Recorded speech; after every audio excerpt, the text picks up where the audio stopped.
చరిత్రలోనే మునిపెన్నడూ లేని విధంగా ఒక అద్భుతమైన ఆర్థిక సాధికారత విప్లవానికి నర్సరావుపేటలోని కోడెల శివప్రసాదరావు స్టేడియం వేదిక కాబోతుంది. ప్రభుత్వం ఇవాళ ప్రతిష్టాత్మకంగా నిర్వహించబోయే ఈ mega credit outreach program కార్యక్రమానికి కేంద్ర ఆర్థిక శాఖ మంత్రి నిర్మలా సీతారామన్, సీఎం నారా చంద్రబాబు నాయుడు ముఖ్య అతిథులుగా హాజరు కాబోతున్నారు. పేద, బడుగు, బలహీన వర్గాలు, చేతి వృత్తుల మహిళల ఆర్థిక ప్రగతికి బాటలు వేసేలా ఈ చారిత్రాత్మక కార్యక్రమాన్ని చేపట్టడం జరుగుతుంది.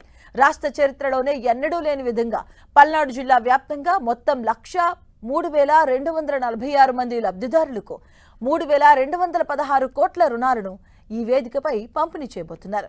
పల్నాడు జిల్లా ఆర్థిక వ్యవస్థకు వెన్నెముక అయిన వ్యవసాయ రంగానికి అత్యధికంగా 83,365 ఖాతాలకు 2,286 కోట్ల రుణాలు జమ చేయబోతున్నారు.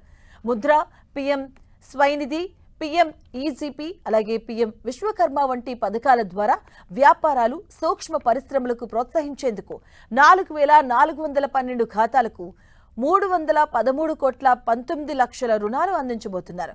మండలానికి క్లస్టర్ విధానంలో భాగంగా జిల్లాలోని 16 మండలాల్లో 52 కోట్ల పెట్టుబడితో 16 ఫుడ్ ప్రాసెసింగ్ యూనిట్లను మంజూరు చేశారు అధికారులు.